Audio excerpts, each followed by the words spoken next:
মধ্যপ্রাচ্যের পুঞ্জীভূত বারুদ আর কৃষ্ণ সাগরের শীতল হাওয়ার বুক চিরে বিশ্ব রাজনীতির আকাশে নতুন এক ঝড়ের আভাস মিলছে।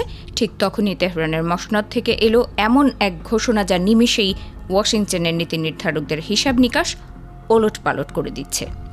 টানা 6 মাস ধরে চলা রক্তক্ষয়ী ইরান যুক্তরাষ্ট্র সংঘাতের অগ্নিগর্ভ থেকে হঠাৎই ভেসে এলো যুদ্ধ থামানোর জোরালো বার্তা। পারস্য উপসাগরের উত্তাল তরঙ্গের মাঝে যখন চারদিকে কেবল ধ্বংস আর বারুদের গন্ধ, ঠিক সেই মুহূর্তে মধ্যপ্রাচ্যের এই থমথমে পরিস্থিতিতে নতুন মোড় নিয়ে হাজির হয়েছেন খোদ ইরানি প্রেসিডেন্ট মাসুদ পেজেশকিয়ান।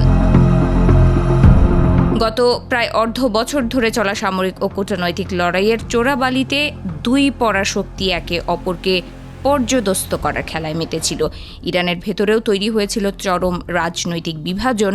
দেশটির কট্টরপন্থী আইন প্রণেতা থেকে শুরু করে প্রভাবশালী মহলের একাংশ সরকারের নমনীয় নীতির বিরুদ্ধে খড়গহস্ত। ঠিক সেই কঠিন সময় অত্যন্ত নাটকীয় ভঙ্গিতে জাতির সামনে দাঁড়িয়ে পেজেশকিয়ান ঘোষণা করলেন যে এই ধ্বংসাত্মক যুদ্ধের অবসান ঘটানোর মোক্ষম সময় এখনই উপস্থিত হয়েছে। নিজের এই ঐতিহাসিক বক্তব্যে পেজেশকিয়ান অত্যন্ত দৃঢ়তার সঙ্গে দাবি করেছেন, ওয়াশিংটনের তুলনায় বর্তমান ভূরাজনৈতিক বাস্তবতায় তেহরান অনেক বেশি শক্তিশালী, প্রভাবশালী এবং মর্যাদাপূর্ণ অবস্থানে রয়েছে। তার মতে, আন্তর্জাতিক সমস্ত আইন ও নিয়মের তোয়াক্কা না করে যুক্তরাষ্ট্র যেভাবে ইরানের স্কুল, হাসপাতাল এবং বেসামরিক অবকাঠামোগুলোতে নির্বিচারে হামলা চালিয়েছে, তাতে আজ গোটা পৃথিবীর বুক জুড়ে মার্কিন নীতির বিরুদ্ধে এক গভীর ঘৃণা ও ক্ষোভের আগুন দাউ দাউ করে জ্বলছে। আর এই বৈশ্বিক জনমতের চূড়ান্ত সমর্থনেই ইরান আজ নিজেদের বিজয়ী হিসেবে বিশ্বমঞ্চে মাথা উঁচু করে দাঁড়িয়ে আছে।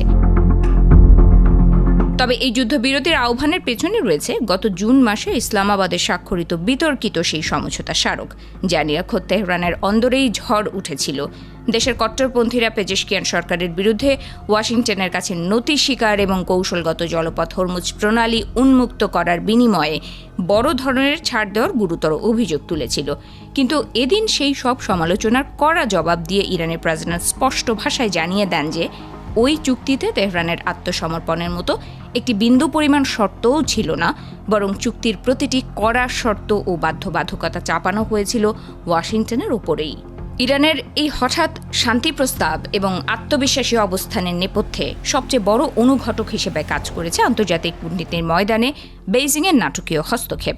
মার্কিন প্রেসিডেন্ট ডোনাল্ড ট্রাম্প যখন তেহরানের অর্থনীতিকে পুরোপুরি পঙ্গু করে দেওয়ার লক্ষ্যে বিশ্বজুড়ে কঠোর অর্থনৈতিক অবরোধ ও একঘরে করার নীতি বাস্তবায়নে মরিয়া, ঠিক সেই মুহূর্তে চীনের পররাষ্ট্র মন্ত্রণালয়ের মুখপাত্র লিন জিয়ান অত্যন্ত স্পষ্টভাবে সেই একতরফা নিষেধাজ্ঞাকে প্রত্যাখ্যান করেছেন। বেইজিংয়ের এই প্রকাশ্য কূটনৈতিক অবস্থান ওয়াশিংটনের বুলিং পলিসিকে এক বিরাট ধাক্কা দিয়েছে এবং মধ্যপ্রাচ্য সংকটে অস্ত্র বা শক্তির বদলে আলোচনার টেবিলে বসার জোরালো তাগিদ দিয়েছে। চীনের এই খোলামেলা কূটনৈতিক অবস্থান ডোনাল্ড ট্রাম্পের তাসের ঘরের মতো সাজানো কৌশলকে মুহূর্তের মধ্যে কোণঠাসা করে ফেলেছে। বিশেষ করে আগামী 24 সেপ্টেম্বর হোয়াইট হাউসে চীনা প্রেসিডেন্ট শি জিনপিং এর পূর্ব নির্ধারিত সফরের ঠিক প্রাক্কালে বেইজিংয়ের এই পদক্ষেপ ওয়াশিংটনকে বড় ধরনের অস্বস্তিতে ফেলেছে। ধারণা করা হচ্ছে হোয়াইট হাউসের আসন্ন সেই শীর্ষ বৈঠকে মধ্যপ্রাচ্যের এই দীর্ঘস্থায়ী যুদ্ধ এবং বৈশ্বিক অর্থনৈতিক রাজনীতির ভবিষ্যৎ নিয়ে এক রুদ্ধদ্বার ও তীব্র দর কষাকষি শুরু হতে চলেছে, যা বিশ্ব রাজনীতির সমীকরণ পুরোপুরি বদলে দিতে পারে। গত 6 মাসের এই রক্তক্ষয়ী অধ্যায়ে হরমুজ প্রণালীর জলসীমায় নৌ ব্লকেড, আকাশসীমার রহস্যজনক ঘটনা এবং অর্থনৈতিক ধকলের মধ্য দিয়ে এশিয়া ও পশ্চিমা বিশ্বের অর্থনীতিতে যে গভীর ক্ষত সৃষ্টি হয়েছে, তা আজ বিশ্বকে এক ভয়াবহ মূল্য চোকাতে বাধ্য করেছে। বিশ্ব বাণিজ্যের লাইফলাইন খ্যাত এই সমুদ্রপথ ঘিরে চলা স্নায়ুযুদ্ধ কেবল দুটি দেশের সীমানার মধ্যে সীমাবদ্ধ থাকেনি, বরং তা বিশ্ব অর্থনীতিতে মুদ্রাস্ফীতি, জ্বালানি সংকট এবং মন্দার কালো ছায়া বিস্তার করেছে। এমন এক প্রেক্ষাপটে তেহরানের যুদ্ধ শেষের তাগিদ এবং বেইজিংয়ের কূটনৈতিক ছত্রছায়া গোটা সংঘাতের গতিপথকে সম্পূর্ণ ভিন্ন এক ডাইমেনশনে নিয়ে গেছে। মাসুদ পেজেশকিয়ানের এই আকস্মিক ও নাটকীয় ঘোষণা এবং আন্তর্জাতিক পরাশক্তিগুলোর এই নতুন মেরুকরণ কি তবে সত্যিই মধ্যপ্রাচ্যের দীর্ঘদিনের নরককুণ্ড থেকে শান্তির সুবাতাস বয়ে আনবে, নাকি এটি প্রলয়মগ্ন এক ঝড়ের আগের পিনপতন নীরবতা, সেটি এখন দেখার বিষয়। ট্রাম্প প্রশাসনের অর্থনৈতিক মারপ্যাচ, বেইজিংয়ের কূটনৈতিক চাল এবং তেহরানের কৌশলগত আত্মবিশ্বাসের এই ত্রিভুজ খেলায় বিশ্ববাসী আজ এক রোমাঞ্চকর ও অনিশ্চিত ভবিষ্যতের মুখোমুখি দাঁড়িয়ে গভীর উৎকণ্ঠায় অপেক্ষা করছে পরবর্তী অধ্যায়ের জন্য।